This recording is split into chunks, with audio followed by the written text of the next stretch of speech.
He said I was too vanilla. In bed. Those words burrowed into my brain like parasites the moment they left his mouth.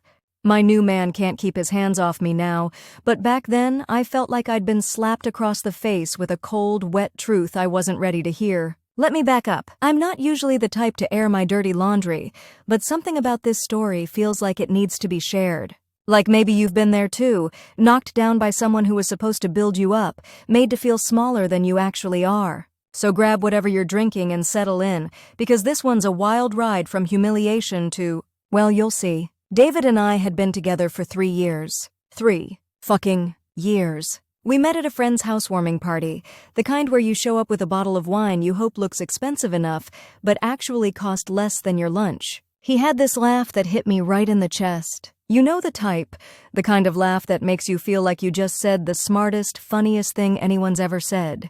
He collected vintage records and knew how to make pasta from scratch. The perfect boyfriend resume. The sex was good. At least I thought it was good. Actually, scratch that. I was sure it was good. He never complained. He always finished. Sometimes he'd look at me afterward with this soft, sleepy smile that made me feel like maybe I was the luckiest woman on the planet, like maybe we had something special.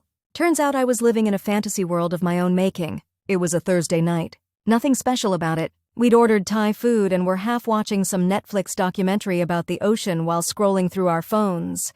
The kind of comfortable silence you can only have with someone when you're past the phase of feeling like you need to fill every quiet moment. A text notification lit up his screen. I wasn't trying to snoop, I swear on everything, but when someone's phone is right there and a message preview pops up, your eyes just automatically go to it. It's human nature. Kenzie, still thinking about last night. Never had it like that before. You're a god. My stomach dropped to somewhere around my ankles. My brain immediately tried to rationalize. Maybe it's not what it looks like. Maybe it's about something else entirely. Maybe he gave her guitar lessons or fixed her car or helped her move a couch. I wanted to ignore it, to pretend I hadn't seen it. But something in me, call it self-preservation, call it masochism, made me ask. My voice sounded strange even to my own ears. Who's Kenzie? He froze. Just for a millisecond. Just long enough for me to know. He gave me some bullshit about a coworker asking for professional advice. And I might have even believed him if his cheeks hadn't flushed that specific shade of guilty red I'd never seen on him before. If his eyes hadn't darted away from mine like they were magnetized to literally anything else in the room. I'm not proud of what I did next. I grabbed his phone. He lunged for it, but I was faster. 3 years of hot yoga finally paying off in a way I never anticipated. I ran to the bathroom and locked the door, my heart hammering against my ribs so hard I thought they might crack. The text went back 6 months. 6 months. But it wasn't just the evidence of cheating that broke me. It was what he said about me.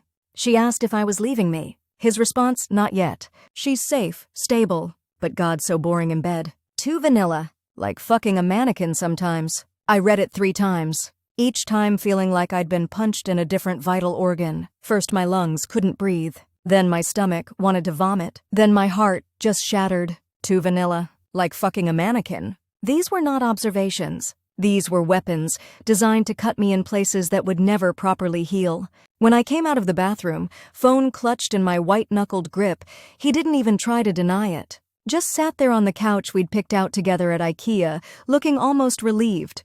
Like he'd been carrying around a heavy backpack and could finally put it down. I'm sorry you had to find out this way. Not I'm sorry I did it. Not I'm sorry I betrayed you. Just sorry about the logistics. Sorry about the inconvenience. The next few hours blur together in my memory. There was yelling, mostly from me. There was pathetic justification, all from him. There were tears. Definitely mine, maybe some of his too when he realized I was actually kicking him out that night instead of giving him the grace period he seemed to expect. Too vanilla. The words followed me around our apartment after he left. They were there when I crawled into our bed alone. They were there when I woke up at 3:17 a.m., gasping for air like I'd been drowning. They were there in the morning when I opened the fridge and saw his stupid kombucha still sitting there. Too fucking vanilla. I called in sick to work the next day. And the day after that, I didn't leave the apartment for 4 days. Just sat in my own filth, alternating between crying so hard I gave myself hiccups and staring blankly at the wall while infomercials played in the background. My best friend Zoe finally used her emergency key to check on me when I stopped responding to texts. She found me wearing the same sweatpants I'd had on when David left, eating peanut butter straight from the jar with my finger. "Jesus Christ," she said when she saw me. "You smell like depression and BO." She practically dragged me into the shower, stood outside the bathroom door talking to me the whole time to make sure I didn't just sit down under the water and stare at the drain. Made me put on clean clothes, ordered us pizza, opened a bottle of wine, and I told her everything, including the 2 vanilla. Comment. I expected sympathy. The kind of blind loyalty best friends are supposed to provide in these situations. You know, he's an asshole. You're perfect. He never deserved you anyway. The usual breakup platitudes. What I got instead was Zoe looking thoughtful, swirling her wine glass before saying, "Well, were you?" "Were you what?" I asked, even though I knew exactly what she meant. "Vanilla. In bed. Were you playing it safe? Doing the same moves every time? Waiting for him to always initiate?" I almost threw my wine in her face, almost told her to get the fuck out of my apartment. But something stopped me. Maybe because in the wasteland of my self-esteem, a tiny voice was wondering the same thing. "I don't know," I said finally. "I thought we had a good sex life. I thought he was satisfied." Zoe shrugged. "Maybe he was. For a while. But maybe you were satisfied with just being satisfied, you know? When was the last time you actually asked for something you wanted in bed? Something just for you, not for him?" I opened my mouth to answer, then closed it again. The truth was, I couldn't remember. Sex with David had become like a well-rehearsed dance. We knew the steps. We hit our marks. Sometimes it was passionate, sometimes it was perfunctory, but it was always familiar. Had I played it safe? Had I been so afraid of rejection, of looking stupid or being too demanding, that I'd created the very blandness he'd gone elsewhere to escape? Fuck that! I refused to take responsibility for his cheating. If he was unsatisfied, he could have talked to me. We could have worked on it together. That's what people in committed relationships are supposed to do. But as the days turned into weeks, as I cycled through the stages of grief like they were stations on a subway line, I kept coming back to that question. Had I been playing it safe? Not just in bed, but in life? I spent my days going through the motions. Wake up, shower, go to work. Pretend to care about marketing reports and client presentations. Come home, eat something that required minimal effort to prepare. Watch mindless TV, sleep, repeat. But at night, lying in bed, my thoughts would spiral. I'd replay our entire relationship, looking for the warning signs I must have missed. I'd imagine them together, David and Kenzie, doing all the things he apparently couldn't do with boring, vanilla me. These thoughts would make my chest tighten with a toxic mix of rage and inadequacy. One night, about a month after D-Day, David Day, in a moment of wine-fueled self-flagellation, I actually looked her up on social media. Kenzie Murdoch. She worked in his office.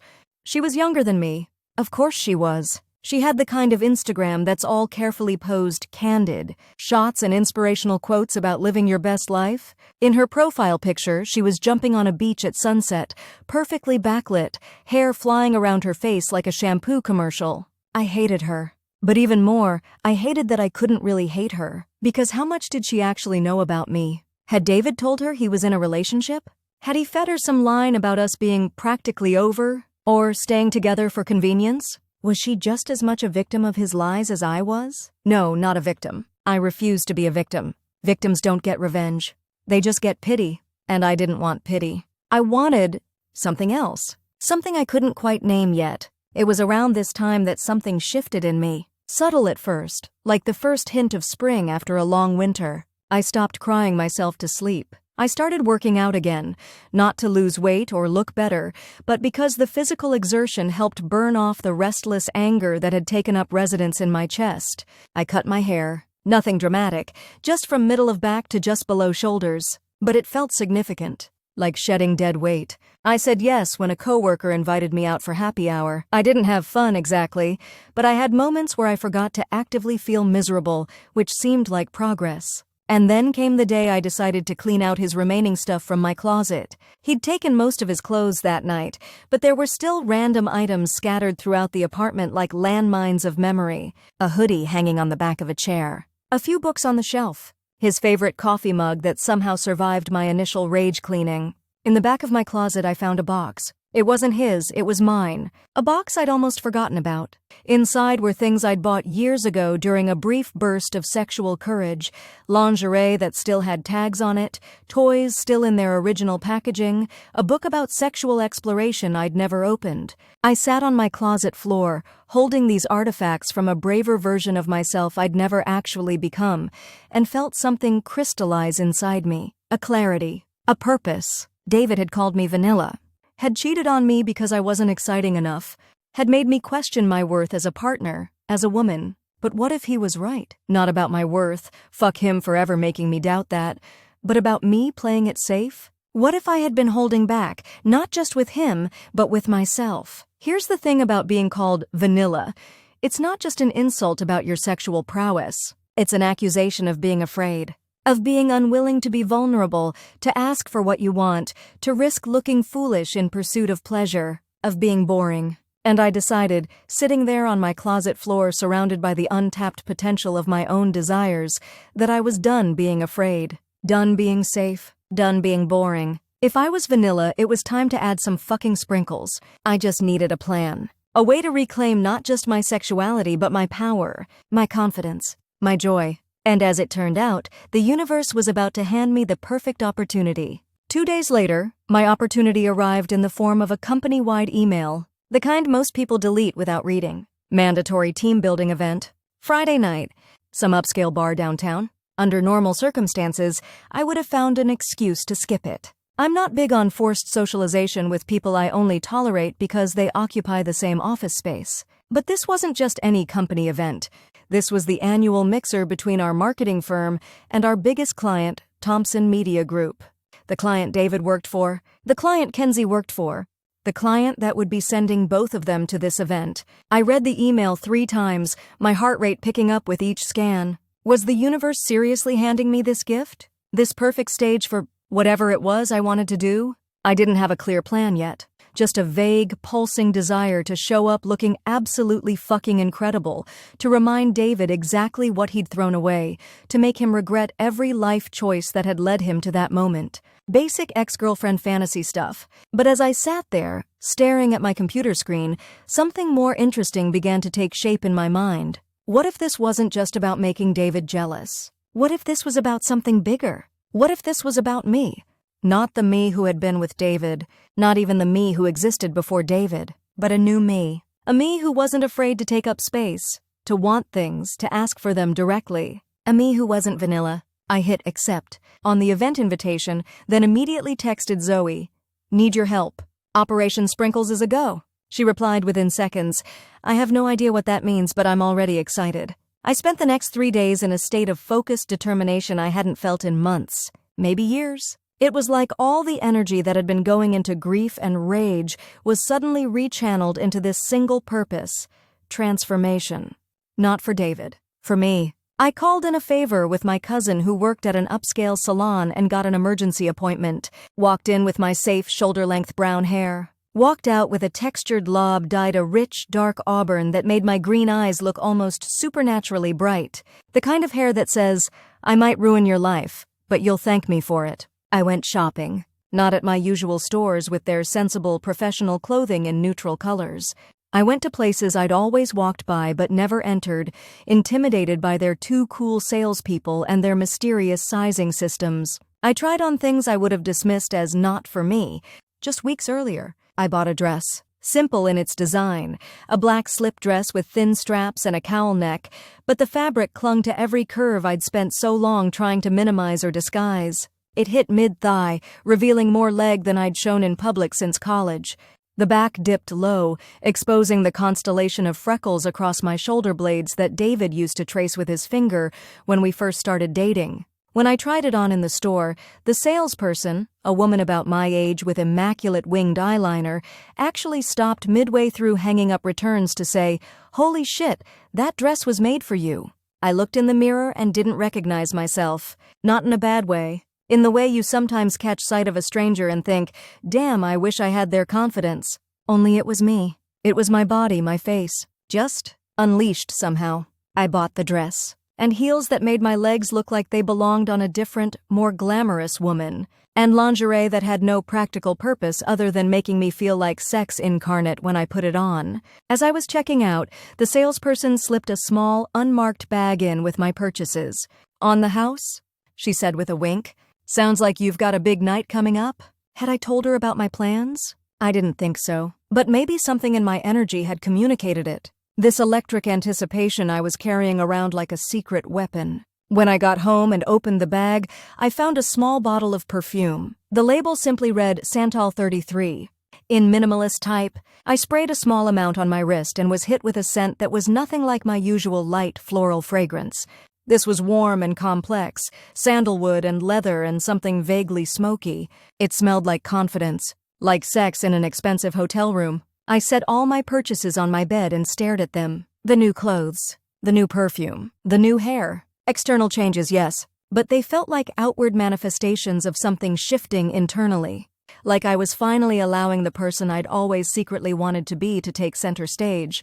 But clothes and hair and perfume weren't a plan. They were props. I needed a strategy. And that's when I remembered Ben. Ben worked in our creative department. Tall, perpetually stubbled, with the kind of forearms that come from actual rock climbing, not gym machines. He'd started at the company about 6 months ago, and the first time we were in a meeting together, I noticed the way his eyes crinkled at the corners when he smiled. The way he actually listened when other people were talking instead of just waiting for his turn to speak. I also noticed the way he looked at me sometimes when he thought I wasn't paying attention. Not in a creepy way, in a way that made me feel seen. Interesting, desirable. But I was with David then. And even if I hadn't been, the old me would have been too intimidated by Ben's easy confidence, his obvious intelligence, his apparent comfort in his own skin. The old me would have found reasons why someone like him wouldn't be interested in someone like me. The new me, however, had different ideas. I found him in the break room the next day, making coffee with the intensity of someone conducting a science experiment.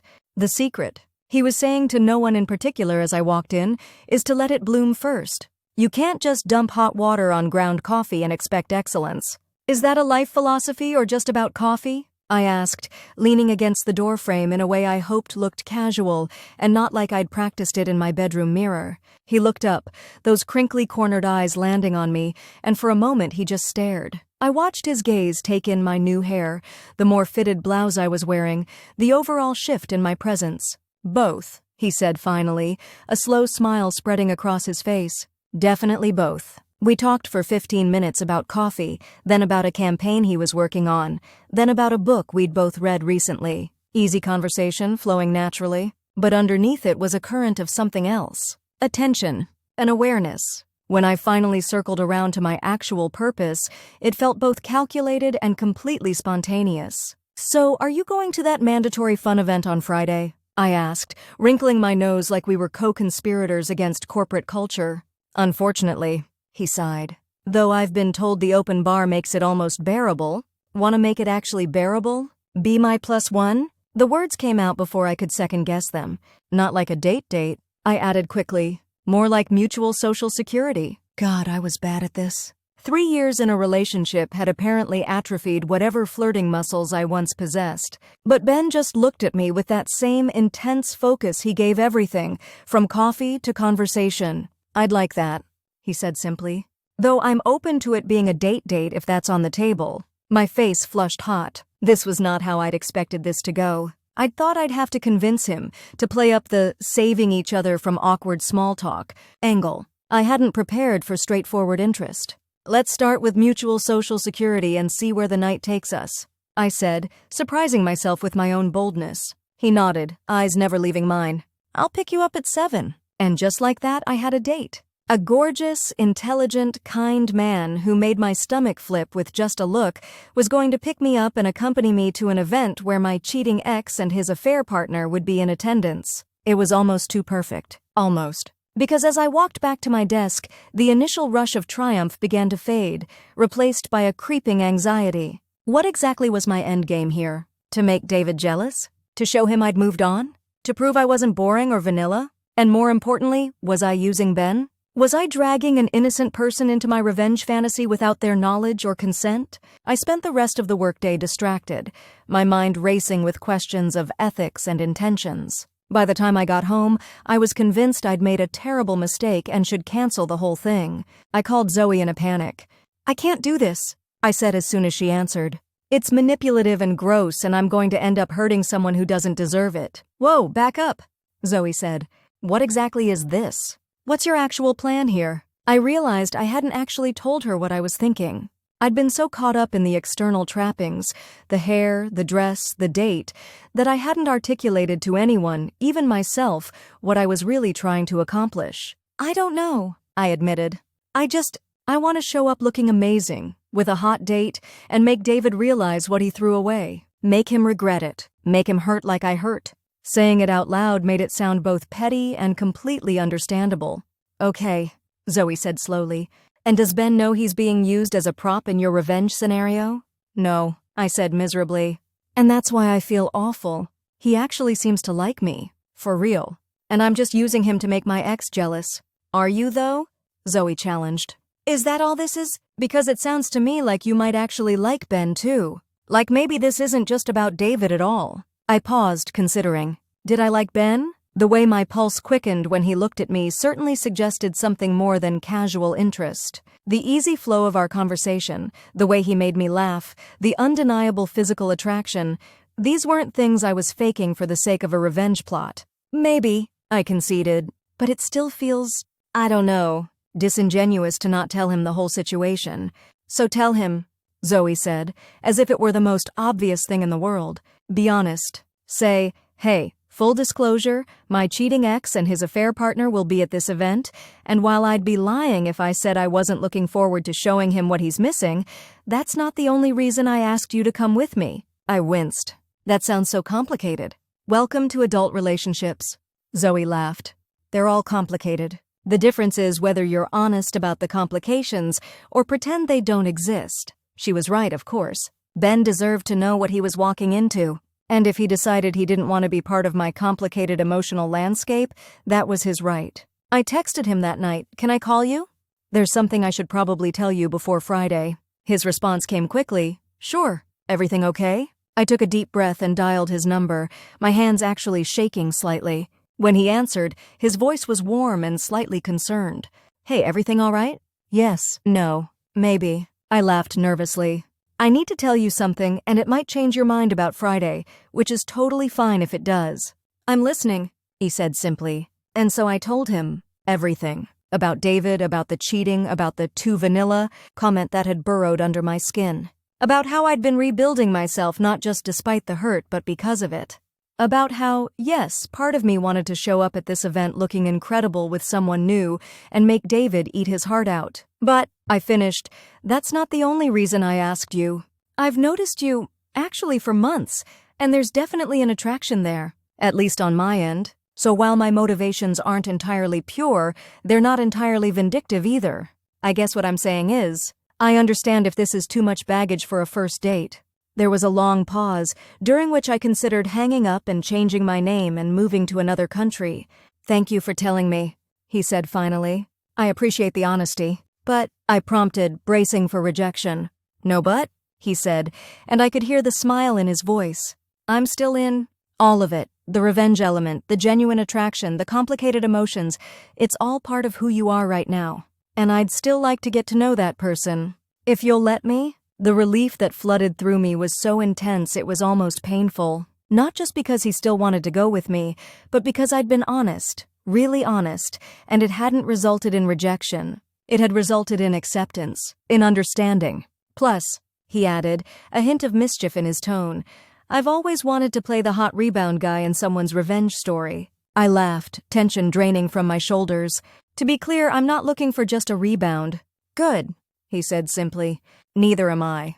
We talked for another hour about everything and nothing, his disastrous attempt at making sourdough during the pandemic, my irrational fear of automatic car washes, the documentary we'd both coincidentally watched the night before. It was easy, comfortable, and underneath it all was that same electric current I'd felt in the break room. By the time we hung up, my initial plan had evolved into something more nuanced. This wasn't just about showing David what he'd lost. It was about showing myself what I'd found. My confidence, my voice, my willingness to be vulnerable and direct about what I wanted.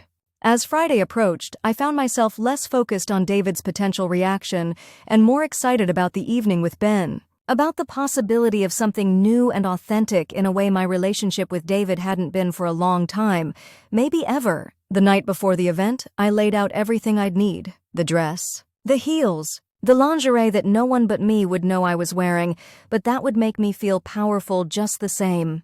The perfume that smelled like a woman who knew exactly what she wanted. I also took out that box from the back of my closet, the one with the unused toys and the unread book about sexual exploration. I opened the book and began to read, not with any particular agenda, but with curiosity, with openness. By the time I fell asleep, my mind was full of possibilities. Not just sexual ones, though there were plenty of those, but possibilities for who I could be without the constraints I'd placed on myself. Without the fear of judgment or rejection that had kept me playing it safe for so long. Too vanilla? Maybe I had been, but that was yesterday. Tomorrow was about finding out who I could be when I stopped being afraid of my own desires, when I stopped apologizing for taking up space, when I stopped waiting for permission to be exactly who I was. And if David happened to witness this evolution, if he happened to see firsthand what he'd discarded so carelessly, well, that would just be the cherry on top. Friday arrived with that weird mix of anticipation and dread that makes your stomach feel like it's housing a particularly energetic butterfly collection. I woke up early, did a punishing workout that left me sore but centered, then spent the rest of the day alternating between productive work and obsessive mental rehearsals of potential scenarios. What if David tried to talk to me? What if he ignored me completely? What if Kenzie tried to assert some kind of territorial claim? What if Ben realized I was still carrying around way too much emotional baggage and made an excuse to leave early? By the time 6 o'clock rolled around, I'd played out approximately 50 different versions of the evening in my head, none of which would probably match what actually happened. That's the problem with planning revenge. You can script your part perfectly, but you can't control how anyone else will react. I took my time getting ready. Showered until the hot water began to run out. Moisturized every inch of skin like it was a sacred ritual. Applied makeup with more care and precision than I'd ever bothered with when getting ready for a night out with David. The lingerie went on first.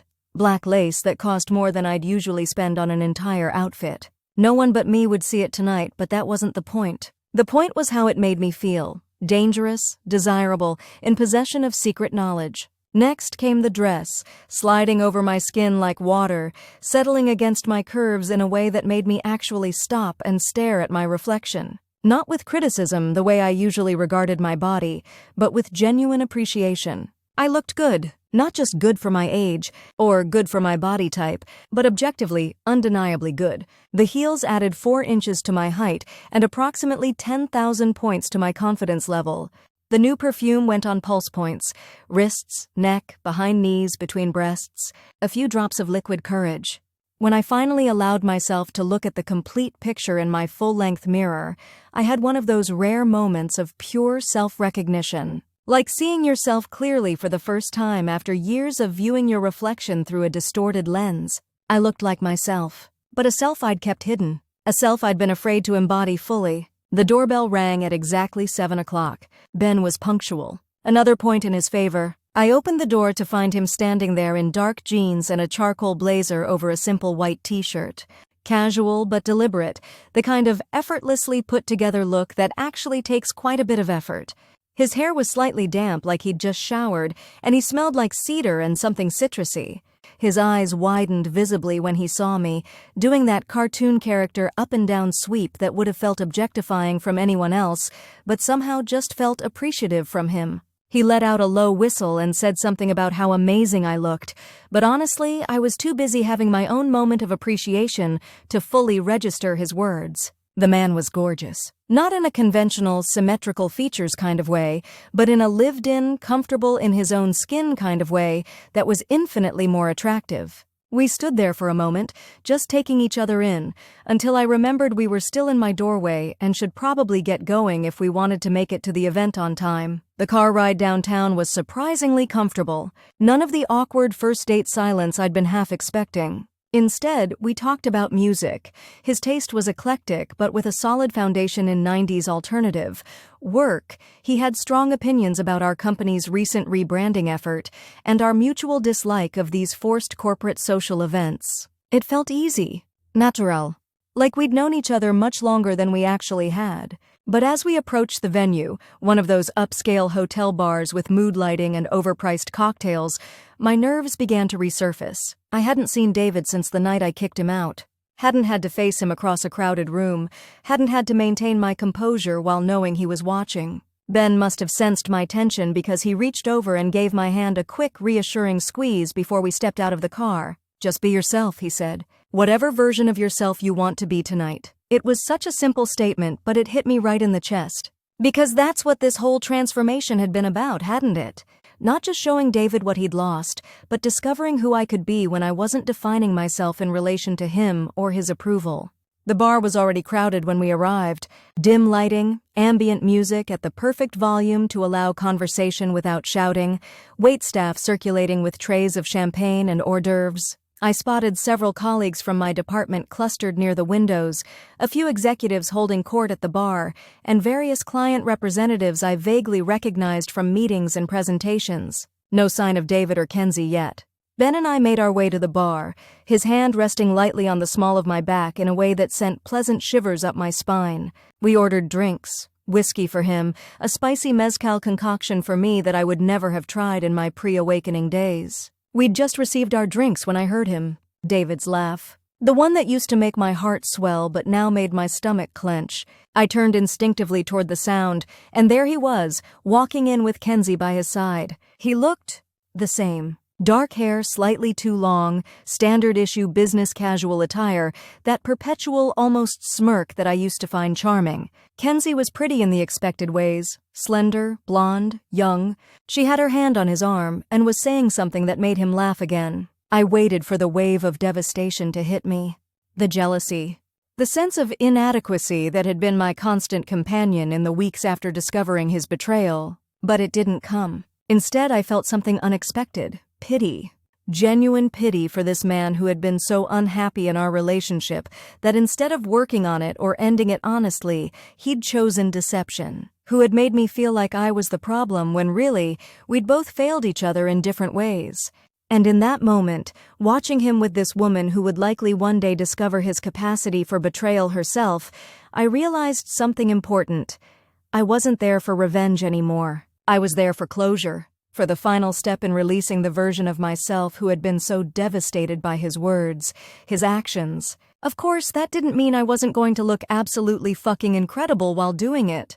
I turned back to Ben, who was watching me with a careful expression, clearly trying to gauge my reaction. I smiled, a real smile, not the forced one I'd been practicing in the mirror, and suggested we mingle. Make an appearance, show my face to the necessary higher-ups, then maybe find somewhere more interesting to continue our evening. He agreed readily, seeming relieved that I wasn't having some sort of emotional breakdown at the sight of my ex. Together, we made the rounds, stopping to chat with my colleagues, meeting some of his team members, engaging in the kind of meaningless small talk these events require. All the while, I was acutely aware of David's presence in the room. Could feel his eyes on me occasionally. Knew he was registering the new hair, the confidence, the gorgeous man by my side, but I didn't give him the satisfaction of looking back. Not yet. It was my boss who unwittingly created the perfect opportunity. Margaret, 3 cocktails in and consequently much more effusive than her usual reserved self, spotted me across the room and practically shouted my name, waving me over to where she was standing, directly beside David and Kenzie. I took a deep breath, squeezed Ben's hand, and moved toward the unavoidable confrontation. Margaret immediately launched into an introduction, either unaware of or deliberately ignoring the romantic history between David and me. "This is our marketing genius," she gushed to the Thompson Media people while gesturing at me. "Completely transformed our digital strategy." Then she turned to introduce me to David and Kenzie, as if we were strangers, and I had to bite the inside of my cheek to keep from laughing at the absurdity of it all. David looked like he'd swallowed something unpleasant. Kenzie's expression flickered with recognition. Clearly, she knew exactly who I was. Ben stood beside me, solid and reassuring, his hand still in mine. I summoned every ounce of poise I possessed and smiled graciously. Told Margaret that David and I were actually already acquainted. We'd dated for several years, in fact.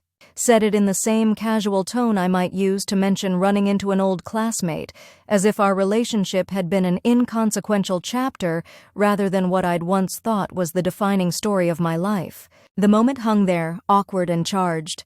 Margaret, bless her oblivious heart, immediately apologized for not knowing, then promptly excused herself to the bar for a refill, leaving the four of us standing in what might possibly be the most uncomfortable social configuration imaginable. Ben, proving himself once again to be possibly the most emotionally intelligent man I'd ever met, smoothly introduced himself to both David and Kenzie. Made small talk about the event, the venue, the client work, created a buffer of normalcy in a situation that felt anything but normal. David kept looking at me like he was trying to reconcile the woman standing before him with the one he'd known, or thought he'd known. His eyes traveled over my hair, my dress, my general demeanor with a mixture of surprise and something else. Something that looked almost like regret. Kenzie, to her credit, seemed mortified. She barely made eye contact, kept her responses to Ben's conversational gambits brief and uncomfortable. I wondered suddenly how much she really knew. Had David told her I was just an ex? Or did she know she'd been the other woman? Did she know what he'd said about me? I realized with a start that I no longer cared. Whatever narrative David had spun for her, whatever justifications he'd made for his behavior, none of it mattered to me anymore.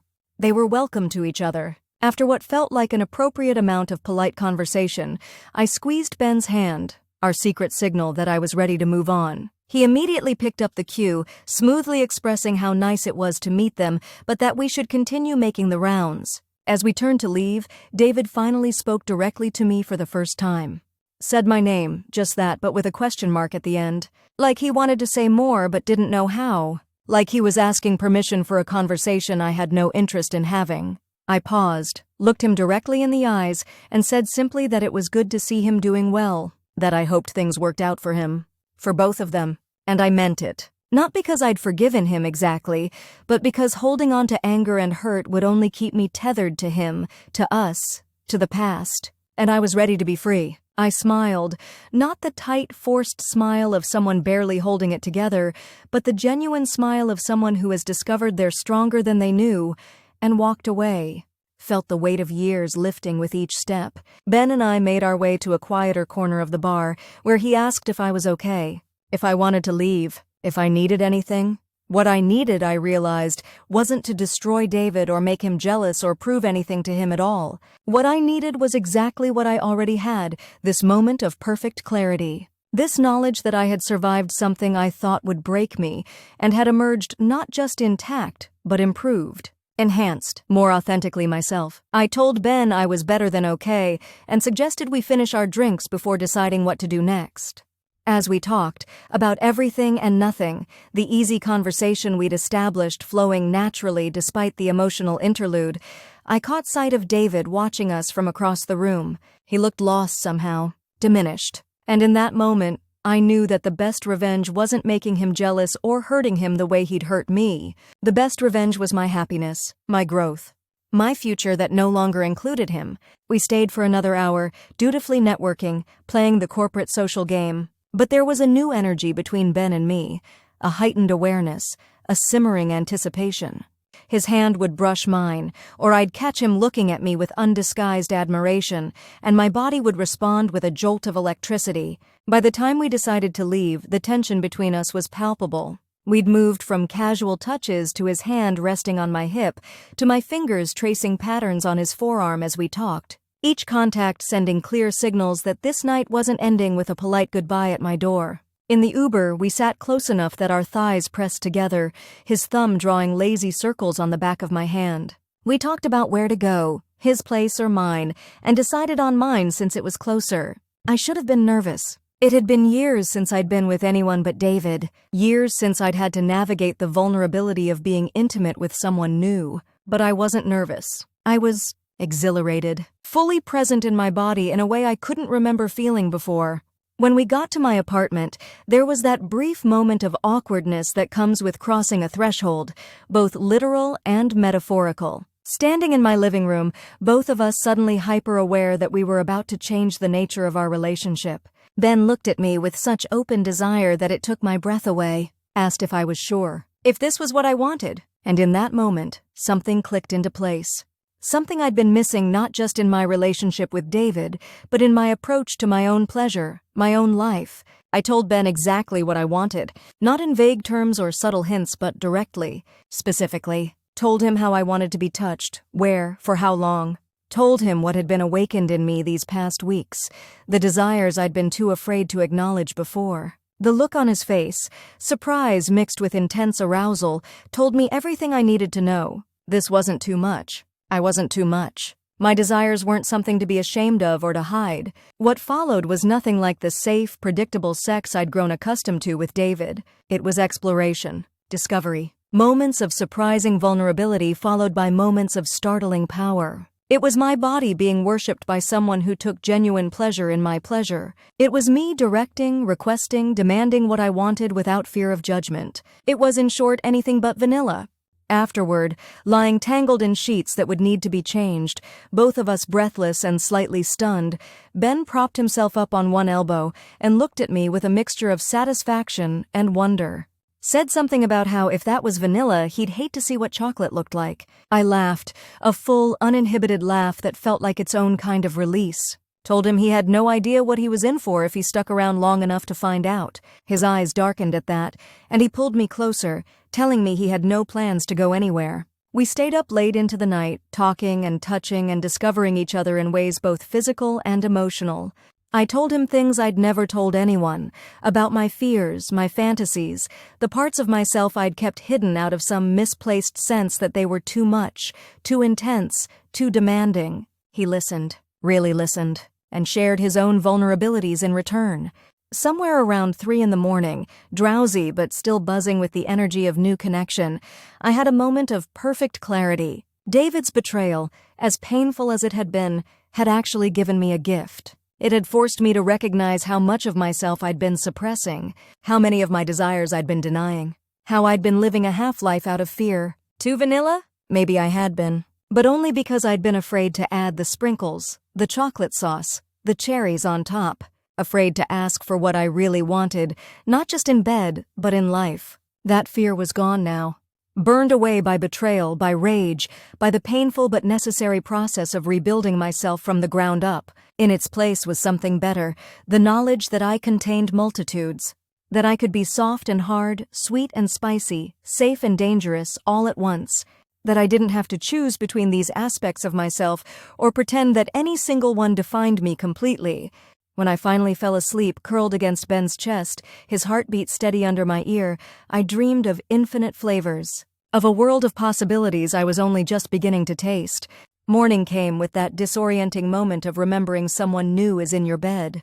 Ben was still asleep, his face relaxed and somehow younger looking without the animation of consciousness. I slipped out of bed quietly, pulled on his t-shirt that had somehow landed on my reading chair during last night's activities, and padded to the kitchen to make coffee. Standing there, waiting for the water to boil, I had one of those strange moments of seeing my life from the outside, like watching a movie about someone else. 3 months ago, I had been devastated, destroyed. Convinced that my world had ended because the man I loved had betrayed me in the most painful way possible. Now here I was, making coffee for a new man who had seen parts of me, literal and metaphorical, that David never had, who had responded to those parts not with judgment or disinterest, but with enthusiasm and reciprocal vulnerability. The difference wasn't just Ben, though. The difference was me, how I showed up, what I asked for, what I was willing to give. I heard movement from the bedroom, and then Ben appeared in the doorway, wearing just his jeans, hair adorably mussed from sleep. He looked at me in his shirt, making coffee in my kitchen, and smiled in a way that made my insides do complicated acrobatics. He came up behind me, wrapped his arms around my waist, pressed a kiss to the side of my neck that made me shiver despite the warmth of the morning sun streaming through the window, said something about how he'd been thinking, about last night, about us. About how he hadn't expected any of this but was incredibly glad it had happened. I turned in his arms, looked up at this man who had entered my life at exactly the right moment, or perhaps more accurately, had been there all along, waiting for me to be ready to see him. Told him I was glad too. That I wasn't looking for anything serious right now, was still figuring out who I was after everything that had happened. But that I definitely wanted to keep exploring whatever this was between us. He nodded, completely understanding, said he wasn't in any rush, that he was enjoying getting to know me, all of me, and was happy to take things at whatever pace felt right. We had coffee, made breakfast together like we'd done it 100 times before, talked about plans for the weekend, about work, about a documentary series we'd both been watching. Normal, everyday conversation that somehow felt extraordinary in its ordinariness, in how right it felt, how easy. When he left a few hours later, reluctantly, with plans to meet up again that evening, I closed the door behind him and leaned against it, a ridiculous smile on my face that I couldn't have suppressed if I'd tried. My phone buzzed with a text. I expected it to be Ben, maybe saying he'd forgotten something or just sending a sweet follow-up to our morning.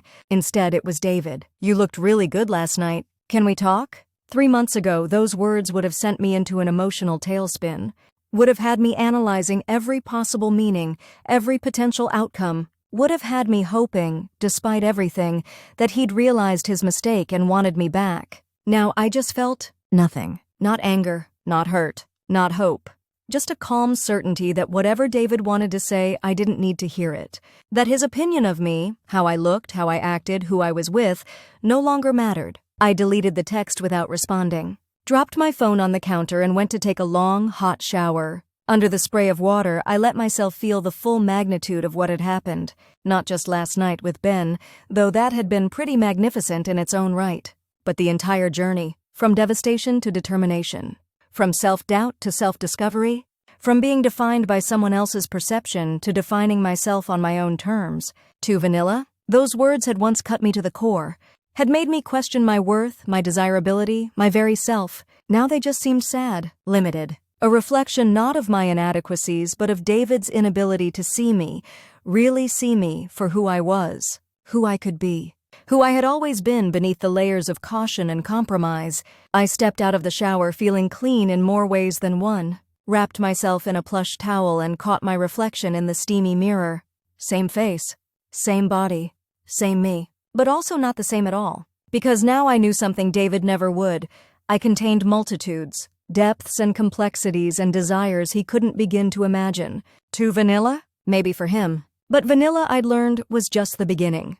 The foundation. The bass note in a symphony of possible flavors. And I was just getting started. 6 months later, and my life is unrecognizable in all the best ways possible. Ben and I are still together. What started as mutual attraction mixed with my revenge fantasy has evolved into something I never expected, a relationship built on honesty, vulnerability, and the kind of sex that would make romance novelists blush. Turns out, when you actually communicate what you want instead of expecting someone to magically figure it out, incredible things happen. Who knew? We're not living together yet, but he has a toothbrush at my place, and I have one at his. We have favorite restaurants and inside jokes and heated debates about which true crime documentary series is the most ethically problematic. All of them, but we argue anyway. He still makes coffee like it's a religious ritual, and I still tease him about it.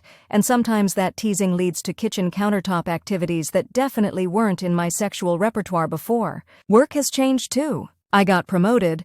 Turns out channeling all that post-breakup rage into proving myself professionally was a solid career strategy. My new position comes with more responsibility, better pay, and an office with an actual door instead of a cubicle.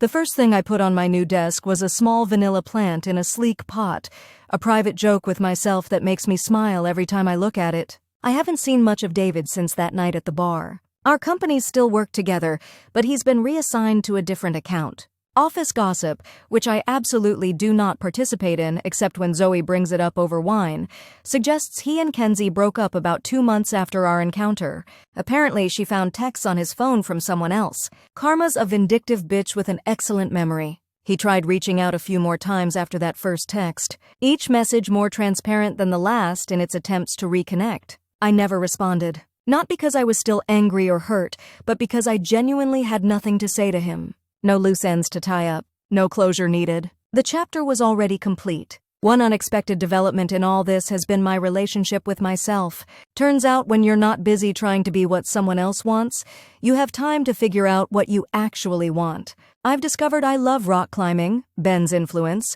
hate escape rooms, too much enforced teamwork with strangers, and have a natural talent for photography that I'm exploring in weekend workshops. I've also learned that I'm not just not vanilla, I'm a whole damn ice cream shop of flavors. Some days I want sweet, gentle connection. Others I want something with a bit more bite. Sometimes I want to lead, sometimes I want to follow, and sometimes I just want to lie in bed and talk about whether aliens would find humans attractive or repulsive. Ben thinks they'd be into us. I remain skeptical about our universal appeal. The lingerie collection that started with that one black lace set has expanded considerably, as has my collection of other bedroom accessories that would have made previous me blush to the roots of my hair. Ben has his own growing collection of items that live in a dedicated drawer at my place. We have a color-coded system and everything. Type A organization meets Type O exploration. Zoe says I'm a completely different person now, but that's not quite right. I'm the same person, just with fewer filters, fewer fears, and a much better understanding of what I bring to the table, and what I'm willing to take off it. Last week, in one of those bizarre cosmic coincidences that makes me wonder if the universe has a screenwriter with a flair for the dramatic, I ran into David at a coffee shop in a neighborhood neither of us frequents. He was alone, hunched over his laptop, looking exactly the same and somehow completely different. Smaller somehow, less significant. Our eyes met across the room, and for a moment I felt a strange surge of something almost like gratitude. Not for the cheating or the lying, I'll never be thankful for that betrayal, but for the catalyst his actions provided, for the forest fire that cleared the way for new growth. He started to get up, presumably to come talk to me, but I just gave him a small smile, a slight nod of acknowledgement, and turned away. Ordered my coffee, an adventurous seasonal special I would have dismissed as too weird in my previous life, and went about my day. As I walked out, coffee in hand, I caught a glimpse of my reflection in the shop window. Hair still that rich auburn that now feels more authentically me than my natural color ever did. Posture straight, shoulders back, eyes bright with the confidence that comes from knowing exactly who you are and being completely at peace with it. Too vanilla, he'd said. The words that once cut so deep now seem almost comically inaccurate, like someone looking at the ocean and calling it too dry. If I'm being completely honest, and that's something I'm much better at these days, being called vanilla was never really about my sexual preferences or performance. It was about playing it safe in every aspect of my life, about being so afraid of rejection or judgment that I dulled my own shine, diluted my own flavors. It was about settling for good enough, because I didn't believe I deserved extraordinary. I know better now. Last night, Ben and I were lying in bed, that perfect post-everything state where your body feels simultaneously weightless and too heavy to move. He was tracing patterns on my back, something he does that always makes me feel like he's mapping constellations only he can see. "Can I tell you something?" he asked, his voice that special kind of quiet that exists only in moments like these. I murmured something affirmative, too blissed out to form actual words. That first day in the break room, when you came in with your new hair and that look in your eyes like you were ready to take on the world, I already knew. Knew what? I managed to ask, turning my head to see his face. His smile was soft, a little crooked. That you were anything but vanilla. I laughed. Partly at the coincidence of him using that specific word, partly at the earnestness in his eyes. "What would you call me then?" I asked, genuinely curious about how he saw me. He thought for a moment, his fingers still drawing invisible maps on my skin. "Salted caramel," he said finally. "Sweet but complex. Unexpected depth. Completely addictive. And absolutely worth savoring. As descriptions go, I'll take it.